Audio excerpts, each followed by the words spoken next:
from the top, can you tell me your name and where you're from? My name is Murjoni Merriweather. I am from Temple Hills, Maryland, but also from Baltimore. Okay. And what you said, Temple Hills? Temple Hills. Temple Hills. Yeah. The accent. Yeah. Okay. Is that in PG County? Yes. Is PG Baltimore County. in PG County as well? No. Okay. Baltimore is its own thing. Okay. Yeah. And I've heard that PG County is one of the most wealthy black communities. To an extent, yes. It is. To an extent. So can you describe it? Yeah. So PG County has different parts. And I think that there are parts where it is very black and wealthy, like Upper Marlboro, Bowie, stuff, things like that. But there are still certain parts that are a little, you know what I mean?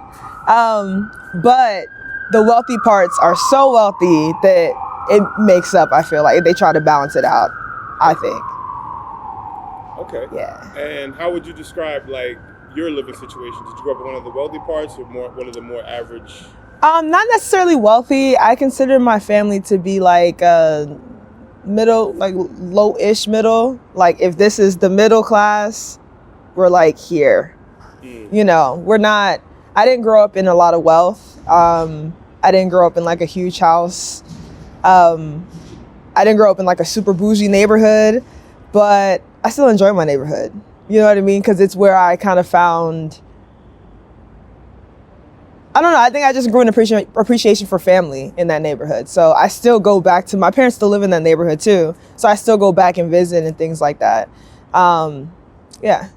Okay, online it said you got into art in second grade. Mm-hmm.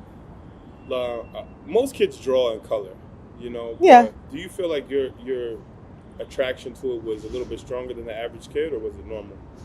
I think that what it was that I had a parent who constantly saw something that I liked and continued to invest in that. So my parents also always gave me these drawing kits. Like it has like the painting, the drawing, and like the coloring books. And eventually they saw that I liked it. They kept giving them to me every year. And then they started giving me sketchbooks, and they started giving me books to teach me how to draw different ways. So I remember they gave me this cartoon book, and I learned how to make like caricatures and cartoons. And then I ended up getting into anime. So I started drawing what I saw. Like there was this page, a couple pages, where I drew different anime eyes that I saw in animes.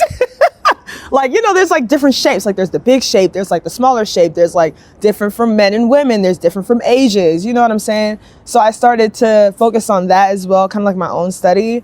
And then I've done so many different types of arts. Like I've drawn in graffiti, not like spray paint, but like the drawing. I tried to get into calligraphy.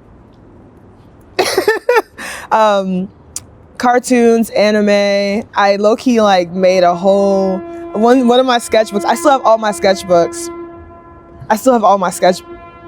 It's New York. I don't know if we can avoid this. Okay. I still have all my sketchbooks since second grade. And one of my sketchbooks is dedicated to I made an anime with my homegirl. So I was homeschooled in sixth grade. I'm sorry, I'm yapping. But I was homeschooled in sixth grade. And I was homeschooled with two of my friends from elementary school. And when we were together, we made this whole anime. I don't remember what it's called, but I have a sketchbook of the characters, the setting, like they're in a different universe, like their storylines, it's family. Like we made a whole thing. I made like a sheet. Like I made a sheet of the girl's motorcycle because she rode a motorcycle. Like she was badass. She was really so like stuff like that. Yeah. So I don't know if that's different, but I think it is. I think you were a little bit more invested. Yeah. I think a lot of my friends have drawn anime at some point. I feel like all artists have drawn some type of like cartoon anime at some point. You know, even if it wasn't like a long period of time, like it could be like 2 weeks. We dabbled into some like cartoon something. I would agree with that. Yeah. I mean, I've mostly interviewed black artists, and I really feel like anime is definitely in the black community heavy. Yes. We are definitely into anime. Yes.